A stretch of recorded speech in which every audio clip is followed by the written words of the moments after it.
Hello and welcome to my channel, Readings by Rev Marie. I'm Rev Marie.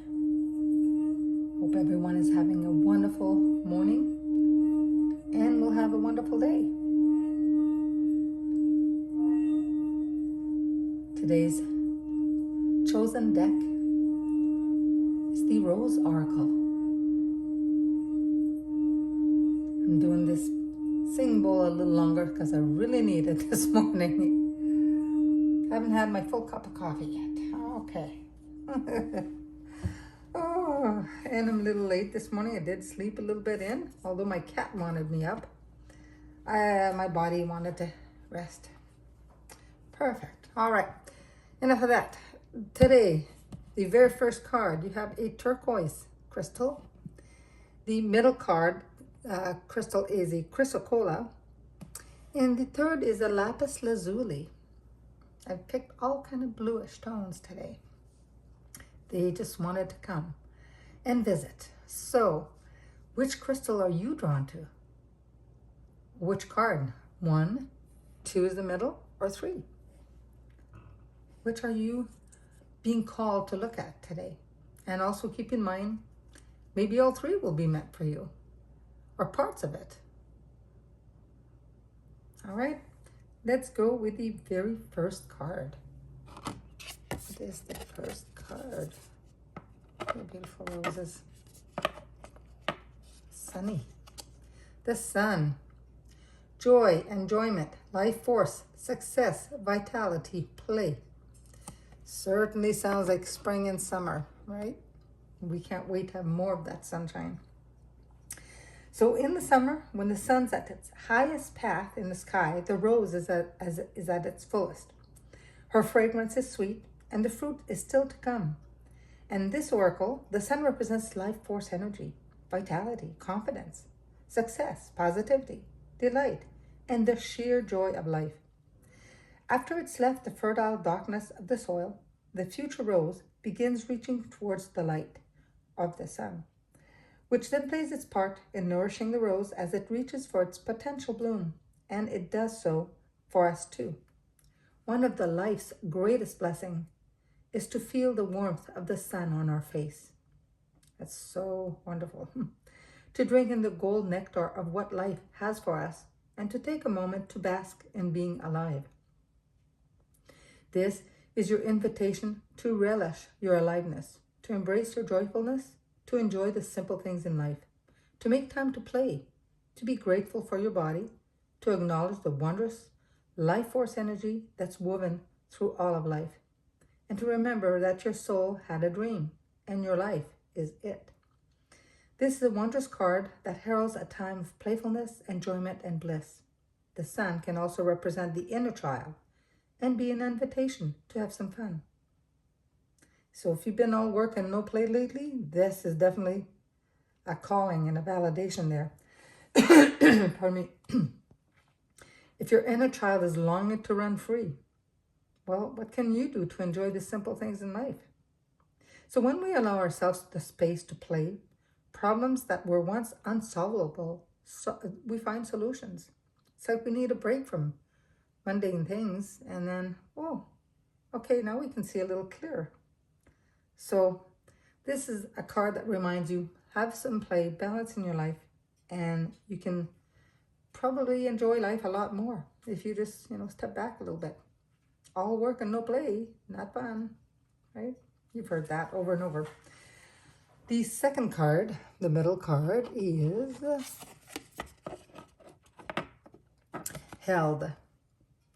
See? Sureness of the soil, unseen help, support, community. Unseen help. The hands are there to help us. Okay. So this card here, when times are turbulent, to keep ourselves steady, we need something to hold on to. When things are crumbling around us, we must find something we can count on that won't budge. Deep roots to hold us steady when the winds of change come blowing. So a supportive community around us. It's interesting because we were talking about community in class last night, and yeah, community is important. When we leave home, we must find something to hold us. When our lover leaves, we must find something to hold us. When the job ends, we must find something to hold us.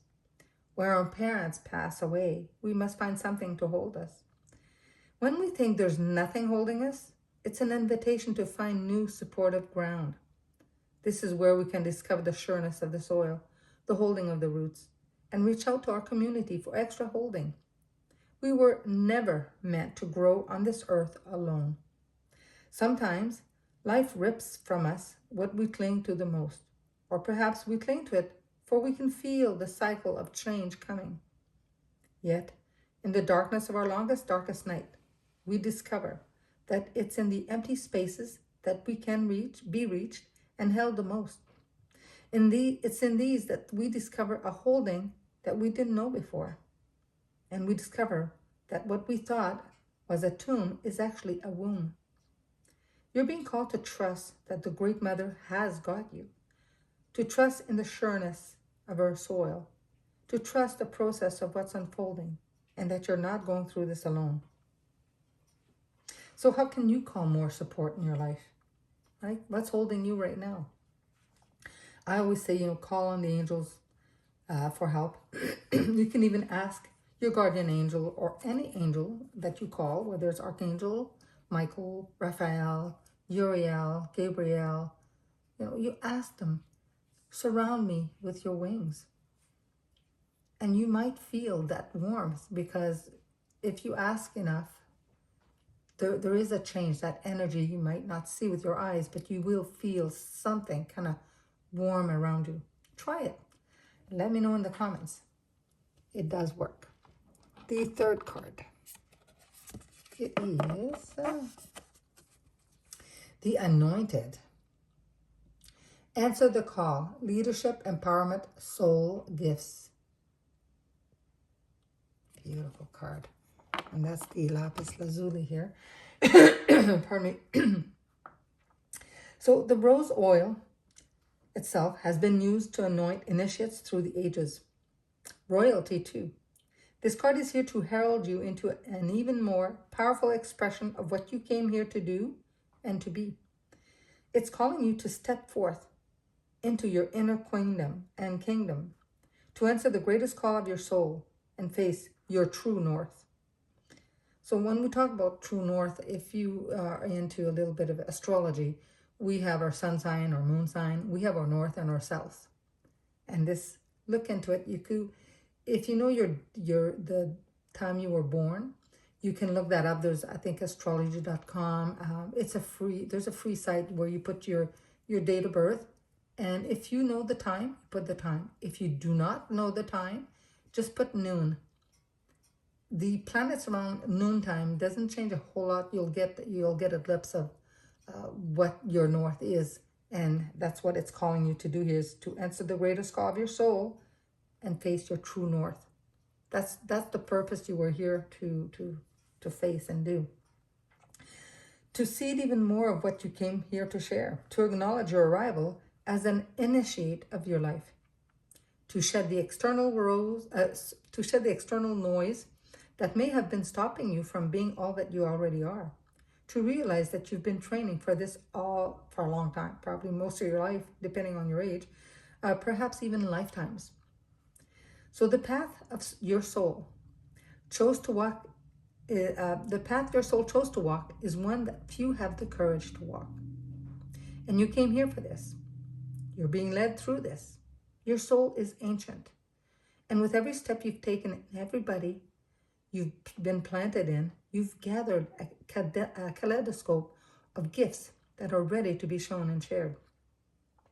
You're being called to deeply trust the call that you've been hearing, to lead, to lead, to lead.